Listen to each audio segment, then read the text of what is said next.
Oke, baik. Assalamualaikum warahmatullahi wabarakatuh. Selamat Waalaikumsalam pagi warahmatullahi kakak-kakak wabarakatuh. semua. Selamat pagi. Sebelumnya maaf mengganggu nih kakak-kakak karena sudah mengganggu atau menyita waktunya saat proses pembelajaran karena meetingnya pagi-pagi. Dikarenakan mengingat teman-teman kita dari SMP akan melaksanakan MGMP yang mana nanti diadakan pada saat siang hari. Nah, maka dari itu kami sepakat dengan fasilitator Kota Duma yang lain bahwa kegiatan MIT kita akan dilaksanakan pada pagi hari ini. Baik kakak-kakak semua, sebelum kita memulai kegiatan MIT kita pada pagi hari ini, saya mengajak kakak-kakak semua untuk berdoa. Semoga apa yang kita lakukan pada pagi hari ini mendapatkan berkah. Berdoa menurut agama dan kepercayaan masing-masing. Berdoa dimulai.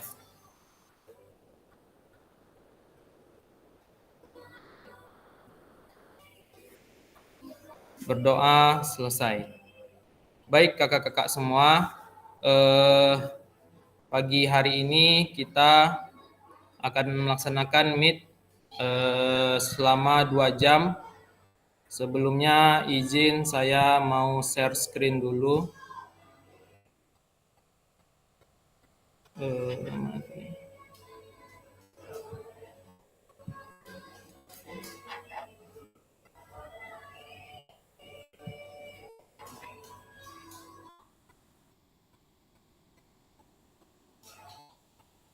Ya, ini kesepakatan bersama kita dalam kelas 8 yang mana pada saat kegiatan meet kita menyalakan kamera, mematikan mikrofon, hadir seutuhnya, menghargai waktu bersama, memaksimalkan fitur chat, klik raise hand sebelum bertanya. Nah, selanjutnya kakak-kakak, tujuan kita pada pagi hari ini adalah tujuan luasnya memfasilitasi pembelajaran PJOK yang berpusat pada peserta didik secara efektif, bermakna, menyenangkan, dan reflektif. Capaian akhir pelatihan yaitu guru memiliki perspektif berbasis aset atau kekuatan untuk meningkatkan kualitas pembelajaran PJOK yang berpihak pada peserta didik. Tujuan umum modul ini adalah guru mampu memahami pendekatan berbasis aset atau kekuatan dalam mengelola pembelajaran untuk meningkatkan pembelajaran PJOK yang berpihak pada peserta didik. Capaian pembelajaran khususnya guru dapat mengidentifikasi dan mendapatkan sumber daya dari berbagai sumber yang sah untuk melaksanakan pembelajaran PJOK. Yang kedua, guru dapat menggunakan sumber daya secara efektif untuk meningkatkan kualitas pembelajaran PJOK.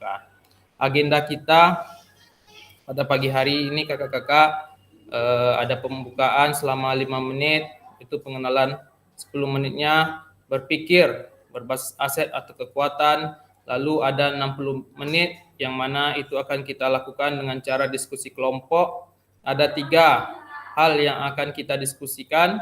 10 menitnya kita memanfaatkan aset yang ada di satuan pendidikan, dan kelimanya penutup dan foto bersama. Baik kakak-kakak semua, sebentar.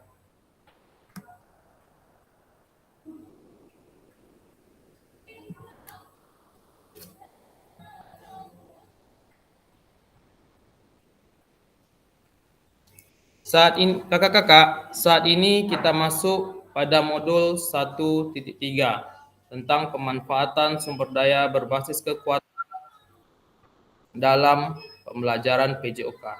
Kakak-kakak, seorang guru harus ikut membangun ekosistem sekolah yang mampu merangsang pertumbuhan dan perkembangan murid demi terwujudnya profil pelajar Pancasila. Keberhasilan sebuah proses pembelajaran sangat tergantung pada bagaimana cara pandang kita sebagai seorang guru melihat ekosistemnya.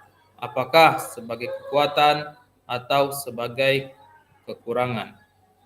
Guru yang memandang semua sumber daya yang dimiliki sebagai suatu kekuatan dan tidak akan berfokus pada kekurangan, tetapi berupaya pada pemanfaatan kekuatan dan aset yang dimiliki.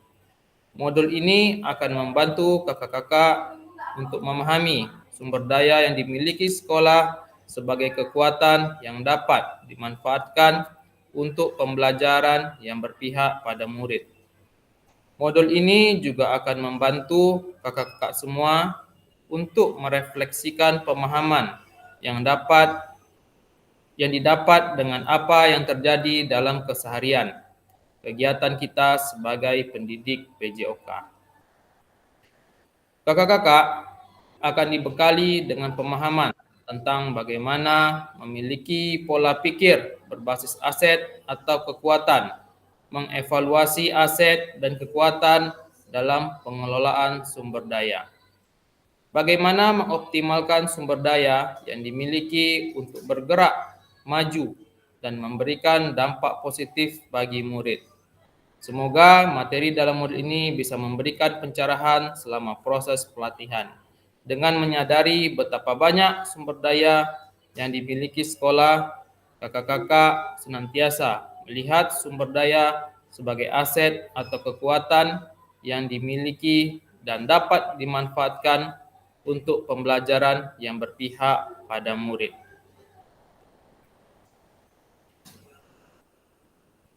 Baik kakak-kakak semua,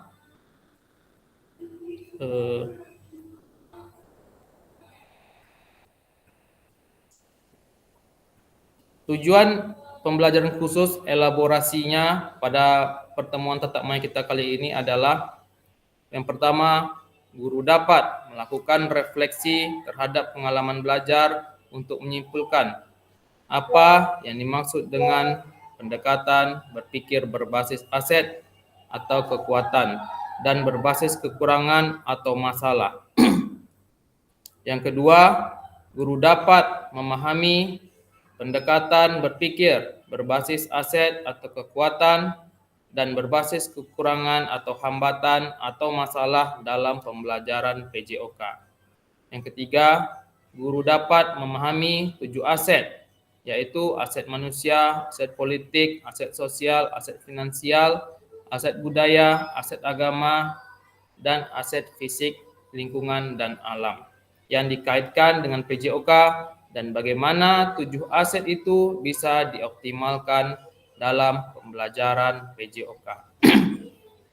Yang keempat, guru dapat menganalisis kasus-kasus terkait isu dalam PJOK dan pemanfaatan aset dalam pembelajaran PJOK berpihak pada peserta didik. Kakak-kakak, pada sesi pembelajaran kali ini, kakak-kakak akan banyak melakukan elaborasi dengan menelaah konsep dasar secara asinkron tentang berpikir berbasis kekurangan atau masalah dan pendekatan berbasis aset atau kekuatan.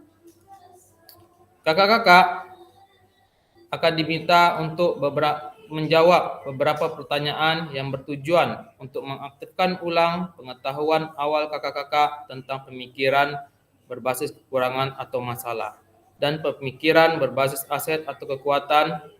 Sebelum melakukan telah isi materi, silakan kakak-kakak jawab dulu tentang pertanyaan pemantik berikut ini. Kakak-kakak, saya akan share mengenai tentang pertanyaan pemantik kita. Silakan kakak-kakak semua jawab di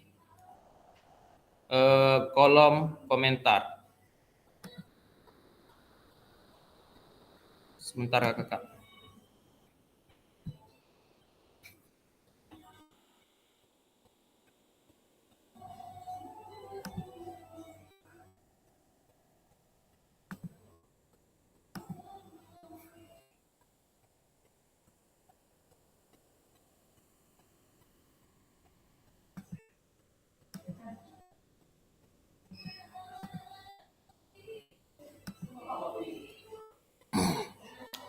Oke kakak-kakak, silakan dijawab pertanyaan pemantik di dalam kolom komentar. Silakan kakak-kakak.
Bagaimana kakak? Udah ada yang siap?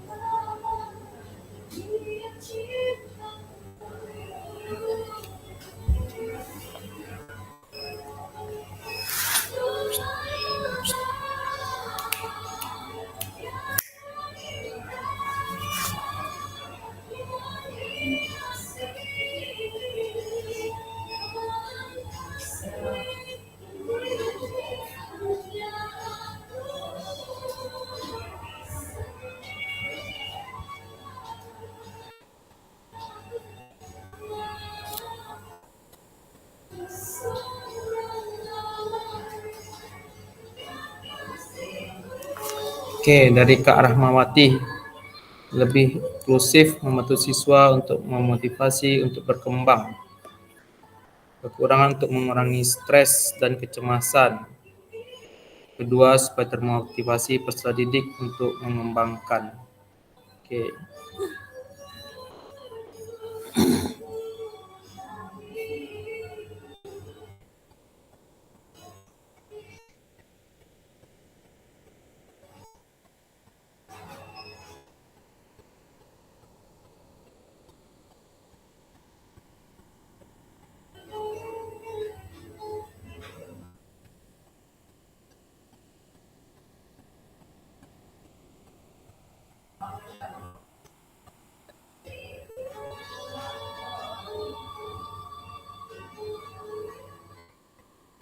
Oke, dari Kak Roni, menggunakan pendekatan berbasis kekuatan, fokus pada kemampuan atau potensi anak sehingga anak lebih percaya diri.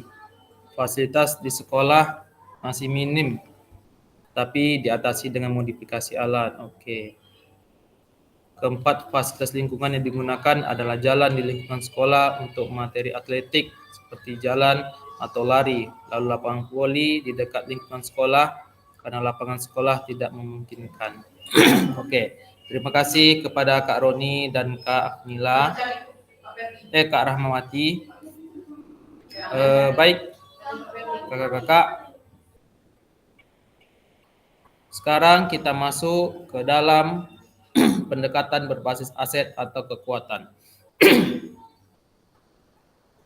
Berpikir berbasis aset atau kekuatan adalah cara mengidentifikasi dan mengenali hal-hal positif dalam hidup dengan menggunakan kekuatan sebagai fokus pemikiran. Pendekatan ini berbeda dengan berpikir berbasis kekurangan, yang fokusnya mengidentifikasi dan memecahkan masalah. Menurut para pakar, Green dan Haynes pada tahun 2010 menjelaskan kecenderungan cara pandang yang menggunakan pendekatan berbasis kekurangan dan pendekatan berbasis aset. Berpikir berbasis aset pada kekurangan atau masalah hambatan yang mana poinnya fokus pada masalah dan isu. Berkutat pada masalah utama, mengidentifikasi kebutuhan dan kekurangan, fokus mencari bantuan, merancang program atau proyek untuk menyelesaikan masalah, mengatur kelompok yang dapat melaksanakan proyek. Selanjutnya, pendekatan berbasis pada aset atau kekuatan, yang mana fokus pada aset dan kekuatan, membayangkan masa depan, berpikir tentang kesuksesan yang telah diraih, dan kekuatan untuk mencapai kesuksesan tersebut. Mengorganisasikan kompetensi dan sumber daya atau aset dan kekuatan, merancang sebuah rencana berdasarkan visi dan kekuatan. Melaksanakan rencana aksi yang sudah diprogram. Pendekatan berpikir berbasis aset atau kekuatan ini juga digunakan sebagai dasar paradigma inquiry. Paradigma inquiry percaya bahwa setiap orang memiliki inti positif yang dapat berkontribusi pada kesuksesan. Merupakan potensi dan aset organisasi dalam implementasinya, memulai dengan mengungkapkan hal-hal positif, pencapaian dan kekuatan organisasi sebelum melangkah ke tahap perencanaan perubahan selanjutnya. Para pakar yaitu Cooper Reeder dan Whitney pada tahun 2005 mengusulkan inquiry apresiatif sebagai filosofi dan cara berpikir yang berfokus pada upaya kolaboratif dan menemukan aspek positif pada individu, organisasi, dan dunia di sekitar mereka, baik di masa lalu, sekarang, atau masa depan. Mereka berpendapat bahwa kita hidup di zaman yang membutuhkan mata yang dapat melihat dan mengungkapkan apa yang benar dan yang baik. Inquiry apresiatif adalah rekonfigurasi penelitian tindakan yang menekankan penyelidikan pada kekuatan daripada berfokus secara eksklusif pada memperbaiki kelemahan. Ini adalah metode manajemen perubahan yang menggunakan pertanyaan reflektif dari pengalaman positif untuk menciptakan peluang baru daripada menanyakan apa yang tidak berhasil. Cooper Reeder dan rekannya memutuskan untuk bertanya tentang apa yang berhasil yang mengarah pada pengembangan.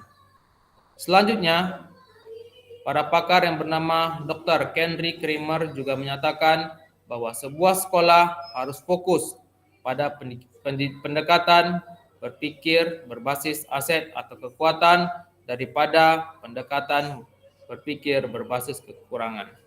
Dalam konteks pendidikan, dengan menggunakan pendekatan berpikir berbasis aset atau kekuatan dapat membantu sekolah untuk mengidentifikasi kekuatan internal dan dapat mendorong kualitas proses pembelajaran yang berdampak pada peserta didik. Selanjutnya, para pakar yang bernama Copywriter percaya bahwa setiap organisasi memiliki inti positif yang berkontribusi terhadap kesuksesan, kekuatan, potensi, dan asetnya. Ia berpeluang besar memperkuat kapasitas sekolah untuk menjadi komunitas belajar yang positif, salah satu bagian penting dan tak terpisahkan dari prakteknya. Pendekatan berpikir berbasis aset atau kekuatan ini mendorong komunitas untuk memanfaatkan sumber daya yang dimiliki untuk membangun hubungan yang kuat antara sumber daya tersebut dengan tujuan menciptakan kehidupan komunitas yang berkelanjutan. Dalam konteks pendidikan, pendekatan berbasis aset adalah referensi yang baik bagi sekolah untuk memetakan kekuatan dalam internal sekolah demi menunjang proses pembelajaran. Yang kedua, aset atau modal utama. Kakak-kakak pernah mengidentifikasi aset-aset yang dimiliki oleh satuan pendidikan kakak-kakak semua. Setiap satuan pendidikan tentunya memiliki aset atau kekuatan yang dapat diberdayakan dalam mengembangkan sekolah dan dimanfaatkan bagi proses pembelajaran yang berpusat pada peserta didik. Tetapi, apakah pernah diidentifikasi secara mendetail agar dapat lebih diberdayakan? Pada modul ini, kita akan mempelajari lebih rinci apa saja aset atau kekuatan yang dimiliki oleh satuan pendidikan kakak-kakak semua. Ada 7 aset yang dimiliki oleh satuan pendidikan yang dapat lebih dioptimalkan lagi para penggunanya. Para pakar yang bernama Haynes pada tahun 2002 menyebutkan, dalam aset building and community development ada 7 utama atau di dalam buku disebut sebagai modal utama. Yang pertama, 7 aset modal utama itu adalah manusia, sosial, politik, agama atau budaya, fisik, lingkungan atau alam, dan finansial. Apabila kakak-kakak sudah melihat gambar tersebut, tentunya kakak-kakak dapat mendapatkan gambaran tentang 7 aset atau modal utama yang dapat diberdayakan dalam pembelajaran ini. Ketujuh aset modal tersebut yakni aset manusia, aset fisik, lingkungan, dan aset-aset lainnya. Aset-aset manakah yang telah kakak-kakak maksimalkan selama ini? Aset manakah yang belum pernah kakak-kakak pergunakan sama sekali atau belum dipergunakan secara maksimal? Dalam mendorong pembelajaran yang berpihak kepada peserta didik, ketujuh aset ini hanyalah gambaran perwakilan dari aset-aset yang bisa kakak-kakak temui di sekolah. Mungkin ada beberapa aset yang tidak terfikirkan sebelumnya yang masih dapat dioptimalkan. Beberapa contoh pemanfaatan aset dalam peningkatan pembelajaran PJOK yang berpihak pada peserta didik. Yang pertama itu adalah aset manusia, yaitu peserta didik, guru PJOK yang memiliki paradigma berpikir berbasis aset dalam meningkatkan pembelajaran yang berpihak pada peserta didik. Guru PJOK yang dapat mendorong PJOK sebagai kebutuhan penting bagi setiap anak untuk hidup aktif sepanjang hayat. Guru PJOK yang memiliki ide, gagasan, karya, inovasi, dan menghadirkan pembelajaran yang sesuai dengan kebutuhan belajar peserta didiknya. Yang ketiga, orang tua.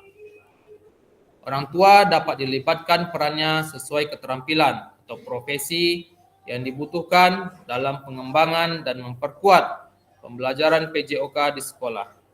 Orang tua atau anggota keluarga lainnya dapat memiliki latar belakang sebagai atlet atau menjadi narasumber. Yang selanjutnya, aset sosial.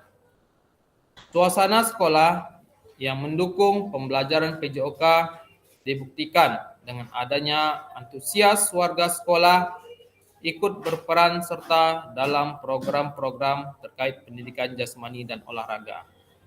Bentuk norma atau aturan yang mengikat warga masyarakat bisa dalam bentuk kelompok, komunitas, institusi, lembaga sosial, dan sebagainya yang memiliki pengaruh terhadap pembelajaran PJOK. Selanjutnya, aset politik, yang mana kebijakan atau kekuasaan kepala sekolah yang akan digunakan kewenangannya untuk membuat kebijakan yang mengakomodir kepentingan warga sekolah dan peningkatan kualitas pembelajaran PJOK yang berpihak pada murid. Kebijakan terkait pengadaan sarana dan prasarana, kebijakan terkait program-program PJOK, kebijakan terkait pelibatan peran serta masyarakat dalam mendukung pembelajaran PJOK.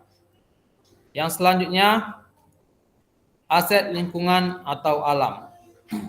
Kakak-kakak, pernahkah terpikirkan untuk mengeksplorasi lingkungan alam sekitar sekolah yang selama ini belum digunakan sebagai aset untuk melaksanakan proses pembelajaran? Ada ruang publik terpadu ramah anak, alun-alun, taman kota, sungai, hutan, danau, gedung olahraga, dan lingkungan alam lainnya yang sangat memungkinkan untuk dimanfaatkan. Selain pemanfaatan aset tersebut, bagaimana dengan aset agama, budaya, aset finansial? Apakah sudah kakak-kakak manfaatkan dengan sebaik mungkin? Nah, baik kakak-kakak semua, saya akan membagikan BOR, yang mana BOR ini nanti tempat kakak-kakak untuk berdiskusi. Saya akan kirimkan topiknya ke WA. Silakan nanti kakak-kakak berdiskusi dalam BOR masing-masing.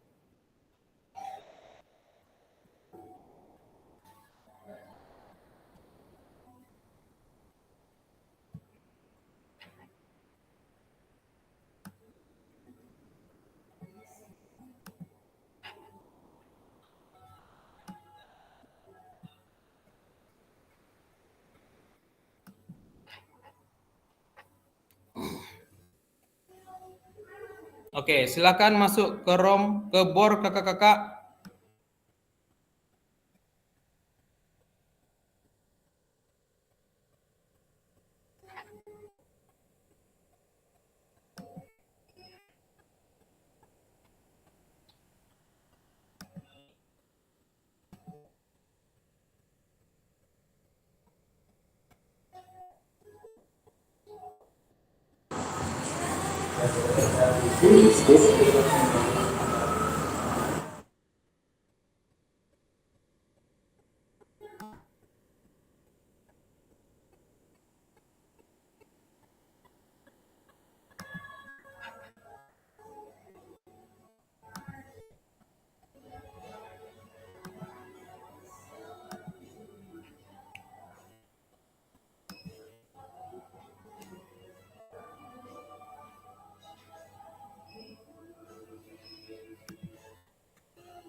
Oke, silakan kakak-kakak dibuka PowerPoint yang sudah saya sematkan dalam link grup.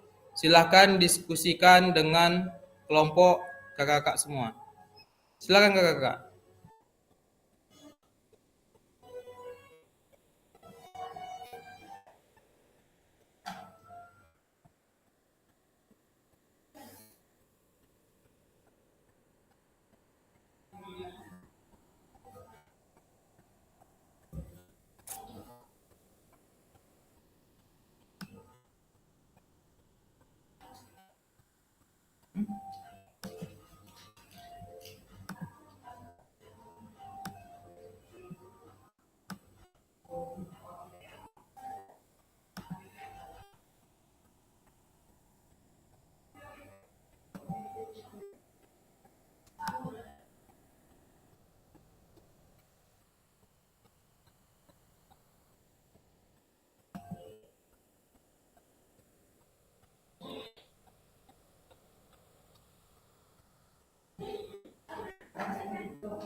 Ini suara udah masuk ke dalam ya. Suara Nina udah masuk ke dalam.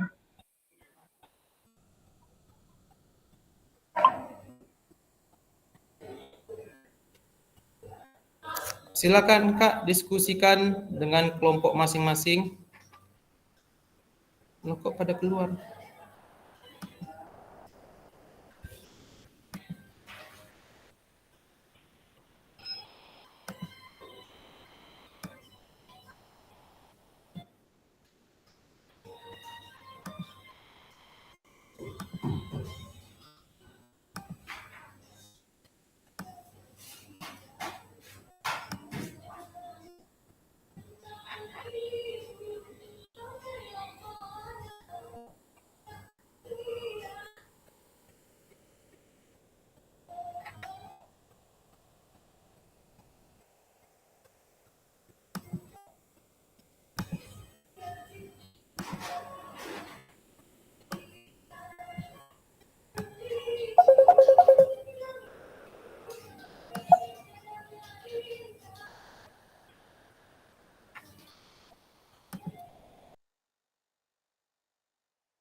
Soalnya sudah saya sematkan dalam grup Kak, kasus 3.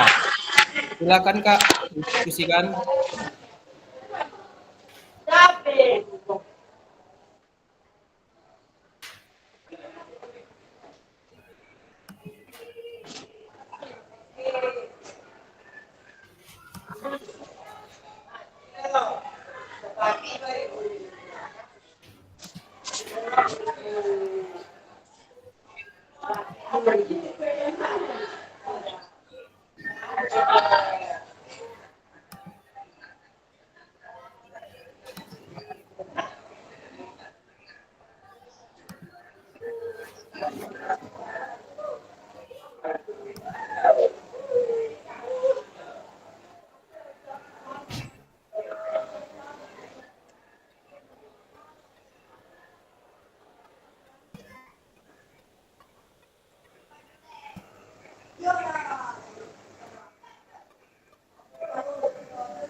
Halo,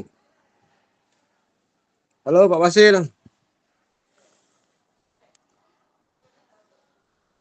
Halo. Iya Kak, Nah, ini diskusinya di mana nih? iya diskusi kelompok di sini Kak. Di dalam ini, Iya Meet nih. dalam board ini, iya dalam board ini. Silakan didiskusikan Kak. Dijawab pertanyaan yang di bawahnya tuh. Jawabnya letak di pesan ya. Iya di apa tuh juga dibuat Di nanti slide di terbarunya port. nanti Oh, di- di PowerPoint. iya PowerPoint. Nanti dipresentasikan nggak? Oh, oke oke, sip. Oke, siap Kak.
Habibie.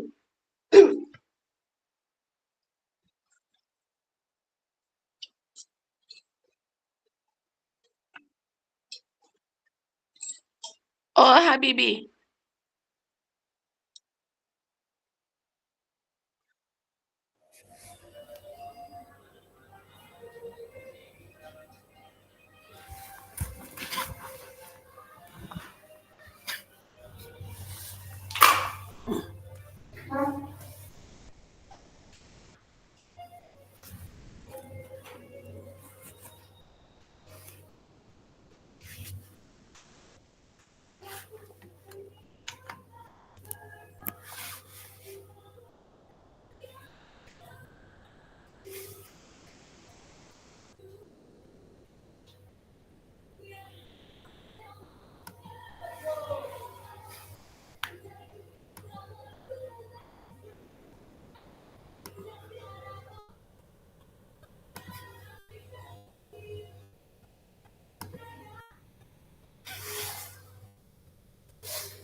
Kakak di board ini udah selesai, Kak?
Oke, assalamualaikum warahmatullahi wabarakatuh. Salam ya Kak. Saya akan menjawab pertanyaan dari Fasil. Ya, sebentar Kak ya. Kakak dari bor 2 belum pernah masuk.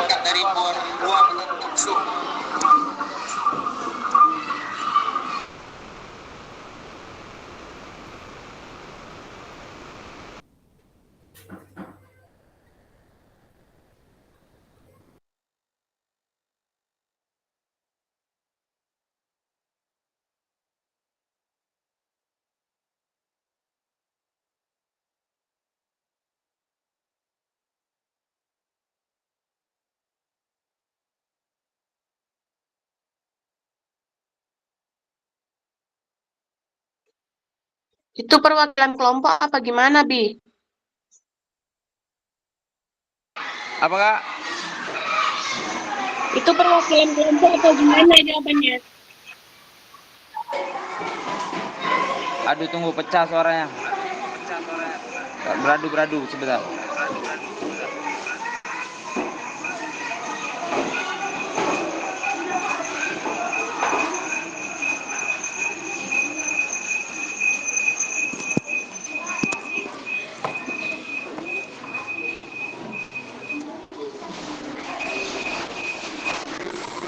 Habibi, mic-nya matikan Habibi. Mic-nya matikan Habibi. Baik kakak-kakak dari bor 1 silakan. Bacakan hasil diskusinya.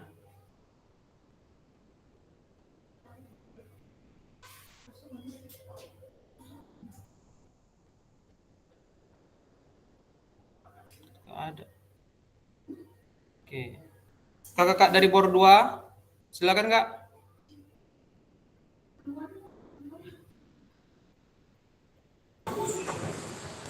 Baiklah, dari breakout 2 tadi ya. Ya, silakan Kak Rud. Sesuai yang di soal tadi, apa yang dilakukan oleh Pak Gerak tadi untuk ini supaya ini Pak Gerak melakukan pendekatan dengan cara pendekatan kekeluargaan untuk menghasilkan kesepahaman bersama, kesepakatan bersama dengan tujuan agar lapangan yang dekat kebun kopi itu tadi bisa dipakai untuk kegiatan berolahraga dan juga bagaimana fasilitas itu bisa digunakan dan tidak terganggu kebun kopi yang di sebelah itu tadi, kan begitu. Yang kedua, siapa saja pihak-pihak yang terkait yang diikutsertakan untuk dalam bernegosiasi tadi, yaitu ada kepala sekolah, dan komite sekolah, dan tim yang ditunjuk sebagai kebersamaan untuk bernegosiasi tadi. Itu aja mungkin fasilitasnya. Oke, baik. Terima kasih Kak Rudi dari bor 2. Silakan kakak dari bor 3.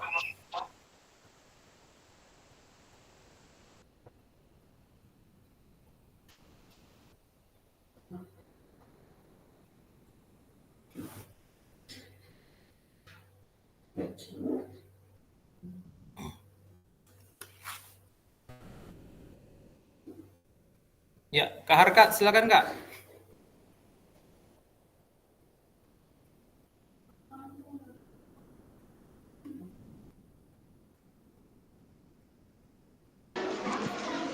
Assalamualaikum warahmatullahi wabarakatuh. Waalaikumsalam warahmatullahi wabarakatuh. Eh, saya akan menjawab pertanyaan bagaimana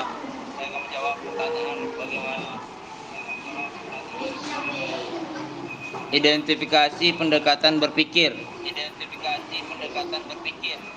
Apa saja apa yang digunakan guru dalam situasi.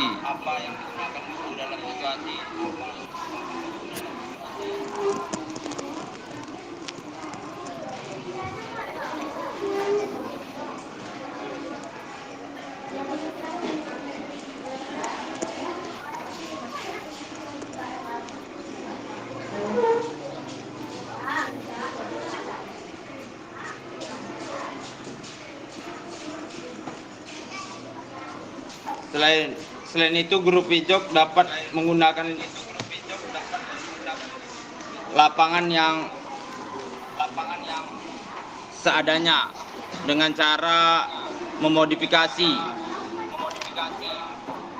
Kalau kecil kita buat seukuran demikian.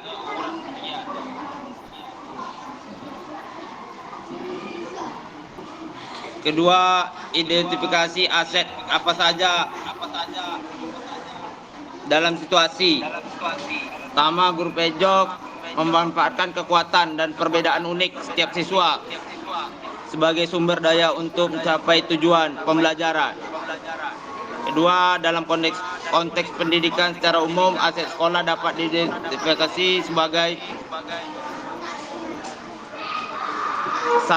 prasarana seperti lahan, bangunan, ruangan, dan instansi daya dan jasa.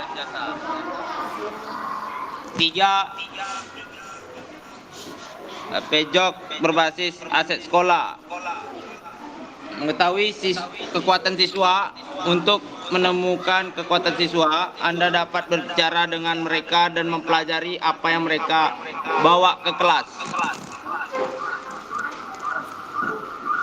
Menyusun pembelajaran berdasarkan kekuatan siswa.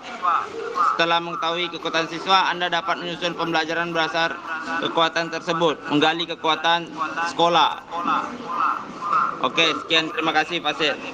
Oke, terima kasih kepada Kak Harkat Habibi. Oke, baik kakak-kakak semua. Sebagai seorang pemimpin pembelajaran, guru PJOK harus memiliki seperangkat kompetensi untuk memfasilitasi penyusunan tujuan terpenting dalam pembelajaran. Di antaranya adalah kepemimpinan yang dapat menjadi contoh pelayanan terbaik bagi peserta didiknya. Guru PJOK memiliki peran penting dalam membantu peserta didik untuk belajar, mengorganisasikan diri, bertanggung jawab, dan mengembangkan suasana belajar yang kondusif. Seorang pemimpin pembelajaran harus bisa memanfaatkan sumber daya yang tersedia untuk mengimplementasikan visi dan misi pendidikan. Dalam mengelola sumber daya tersebut, yang tersedia harus dikembangkan secara otomatis dengan cara mengubah pola pikir dari berbasis kekurangan, hambatan. Oleh karena itu, ketujuh aset harus ada, dapat dioptimalkan untuk diimplementasikan dalam pembelajaran PJOK. Berpikir berbasis aset juga dapat diterapkan dalam pengembangan diri. Dengan mengenal kekuatan atau aset yang dimilikinya, seseorang dapat memanfaatkannya untuk mencapai tujuan hidupnya. Pendekatan ini juga dapat membantu guru PJOK untuk lebih percaya diri dalam mengembangkan potensi yang dimilikinya dan potensi-potensi yang ada di sekitarnya. Dalam kesimpulannya, menyatakan bahwa berpikir berbasis aset merupakan sebuah konsep yang dapat diterapkan dalam berbagai aspek kehidupan, termasuk dalam pendidikan dan pengembangan diri. Berbasis aset ini dapat membantu seseorang atau sebuah organisasi untuk mengidentifikasikan dan memanfaatkan aset yang dimilikinya, sehingga dapat mencapai tujuan dengan lebih efektif dan efisien.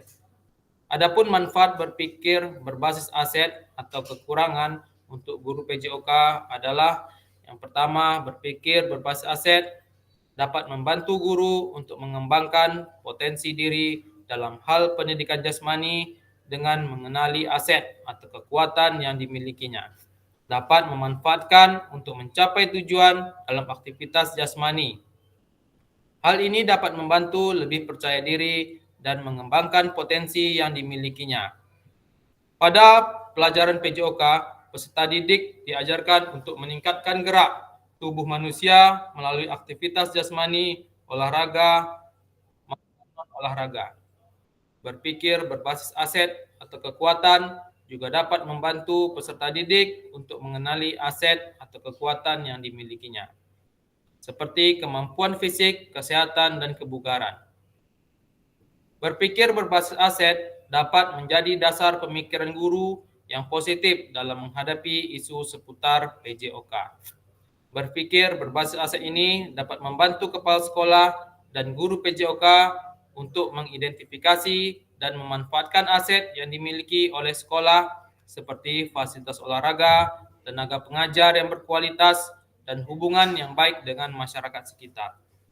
Dengan memanfaatkan aset yang dimilikinya, sekolah dapat meningkatkan kualitas pembelajaran PJOK yang diberikan kepada peserta didik. Berpikir berbasis aset dapat membantu sekolah dalam mengelola sumber daya yang dimilikinya dengan lebih efektif dan efisien. Sekolah dapat mengidentifikasi dan memanfaatkan aset atau kekuatan yang dimilikinya seperti tenaga pengajar yang berkualitas, fasilitas yang memadai, dan hubungan yang baik dengan masyarakat sekitar. Dengan memanfaatkan aset yang dimilikinya, sekolah juga dapat meningkatkan pendidikan yang diberikan kepada peserta didik. Oke, baik kakak-kakak semua. Sekarang kita masuk ke studi kasus yang kelima. Sebentar.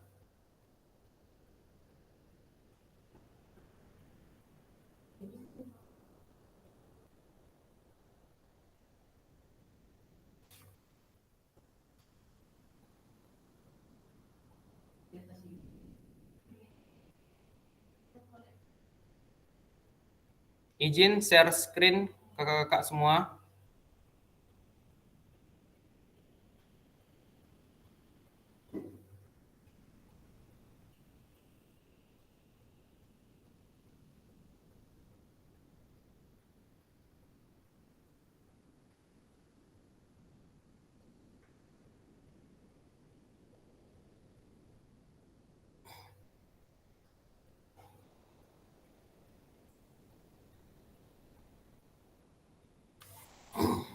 Oke, baik kakak-kakak. Sekarang kita masuk ke studi kasus yang kelima.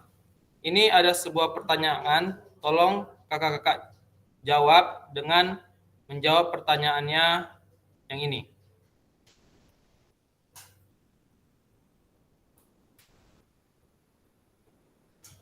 Nah, ini dia. Ini adalah pertanyaannya, ini adalah soalnya. Silakan kakak-kakak baca sebentar mengenai studi kasus ini. Setelah itu, silakan jawab pertanyaan yang di bawahnya melalui kolom komentar. Silakan kakak-kakak. Bisa diperbesar sedikit, Nampak kak? agak diperbesar dikit. Ini nampak kak? 50% gitu.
Fasilitator yang pertanyaannya identifikasi ini ya, apa namanya? Ini Kak. Pendekatan ya, ya kan? Iya, ini Identifikasi dia. pendekatan. Bagaimana cara Bu Hayati memanfaatkan aset yang ada secara maksimal? Nah,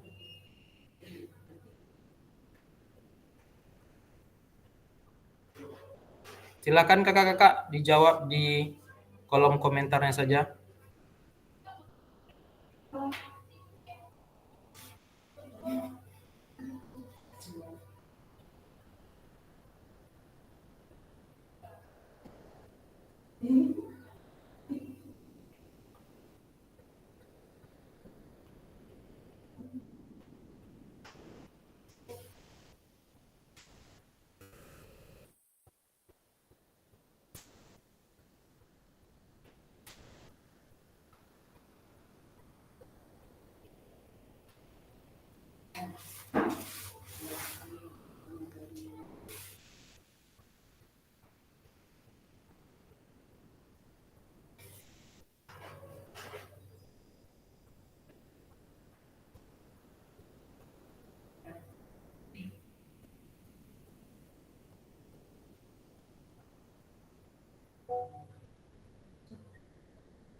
Pertanyaan tadi apa, Fasil? Pertanyaannya?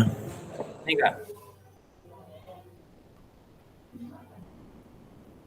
Bagaimana cara Bu Hayati memanfaatkan aset yang ada secara maksimal?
Oke, ada beberapa yang sudah menjawab kakak-kakak.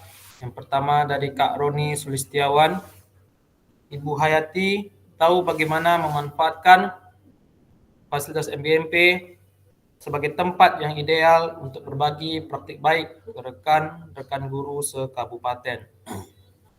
Dari Kak Rudi Syaputra, pendekatan yang dilakukan Bu Hayati, pendekatan CRT yang merupakan pendekatan pembelajaran yang mengintegrasikan materi pembelajaran dengan budaya dan memanfaatkan fasilitas MGMP untuk berbagi praktik baik kepada rekan-rekan MGMP. Dari Kak Afnila, Bu Hayati mampu dan sudah maklum dan sudah melakukan memakai fasilitas aset sebagai tempat berbagi ilmu kepada rekan-rekan MGMP. Dari Kak Anggi, Bu Hayati menanggapi baik kesempatan yang telah diberikan oleh MGMP dengan memanfaatkan penjelasannya dan berbagi praktik baik melalui fitur PMM. Dari Kak Darwis, alat olahraga sekolah memiliki berbagai macam alat olahraga meskipun belum semuanya dimanfaatkan secara maksimal. Gudang olahraga tersedia tempat penyimpanan alat olahraga, namun pengelolaannya kurang efektif. Prasarana sekolah memiliki sarana dan prasarana yang memadai, termasuk lapangan olahraga yang dapat digunakan untuk berbagai aktivitas fisik.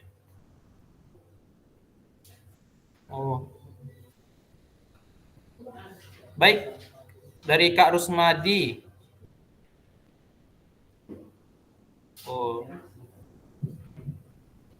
Ya, baik kakak-kakak.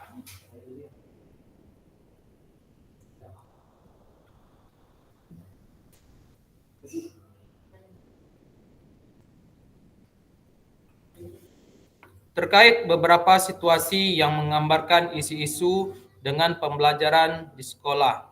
Apabila kita sebagai guru PJOK menggunakan pemikiran berbasis kekurangan atau masalah atau pemikiran berbasis aset atau kekuatan dalam pembelajaran PJOK yang berpihak pada peserta didik, kakak-kakak semua bisa ikut memikirkan bagaimana kakak-kakak bisa mengubah cara berpikir berbasis kekurangan ke cara berpikir berbasis aset.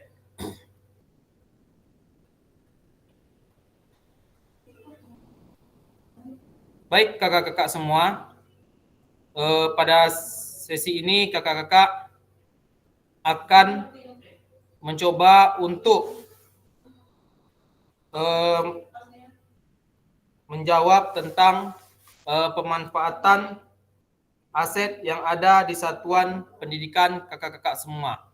Saya akan bagikan link Padlet. Silakan nanti kakak-kakak masuk ke dalam link tersebut, lalu silakan kakak-kakak isi berdasarkan apa yang ada di sekolah kakak-kakak semua.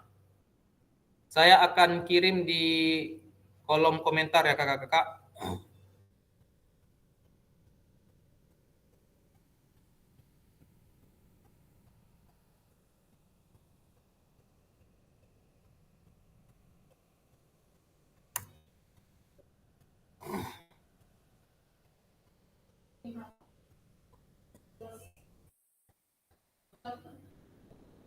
Silakan kakak-kakak masuk ke link Padlet yang telah saya sematkan di kolom komentar.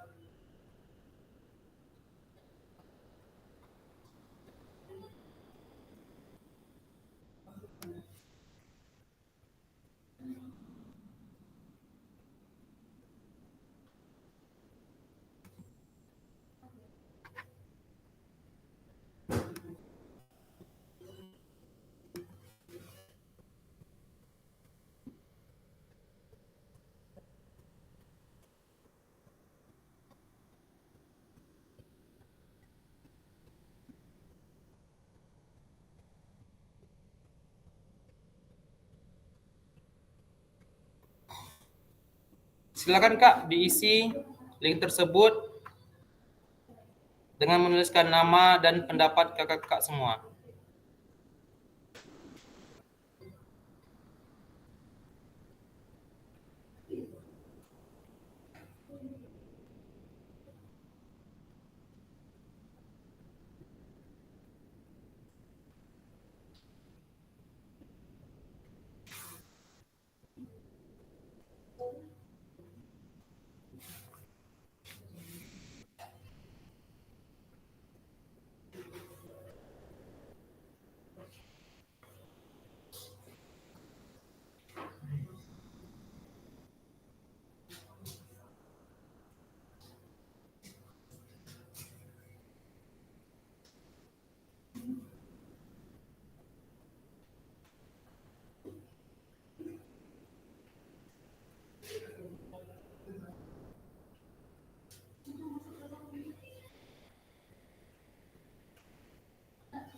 Ya, dari Kak Darwis. Silakan Kak, pendapatnya Kak.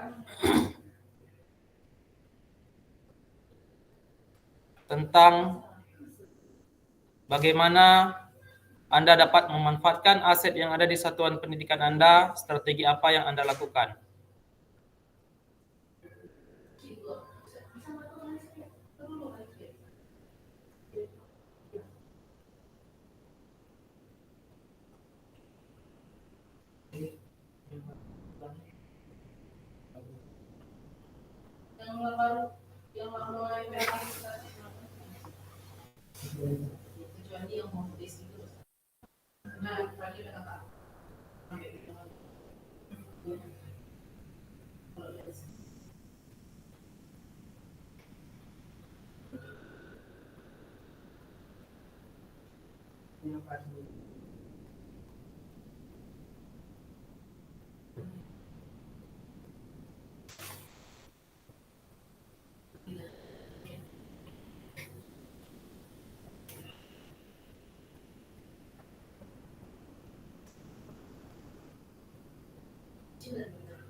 Oke, Kak Rudi. Boleh Kak diisi kakak-kakak yang lain di slide yang kosong.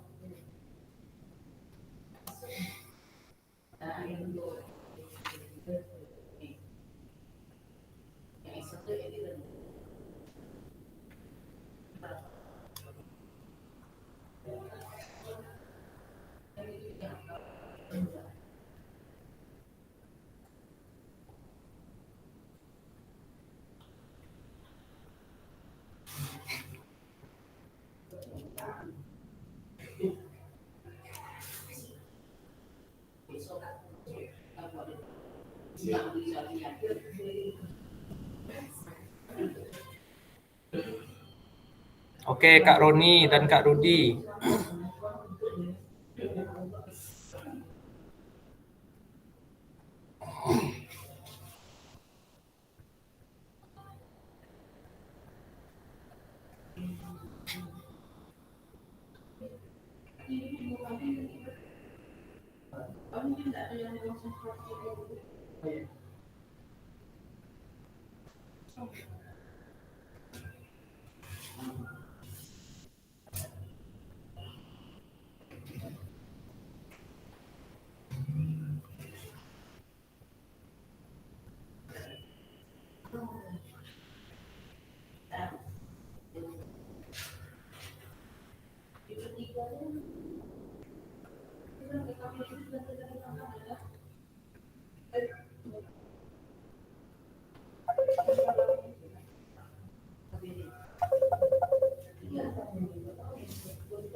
Oke, sudah 3, Kak Rahmawati, Kak Rudi, dan Kak Roni. Kakak-kakak yang lain silakan, Kak.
Oke, baik. Dari yang sudah menjawab ada Kak Rudi, yang mana Kak Rudi menjawab memanfaatkan aset yang ada di satuan pendidikan dengan cara menjaga dan memelihara aset tersebut.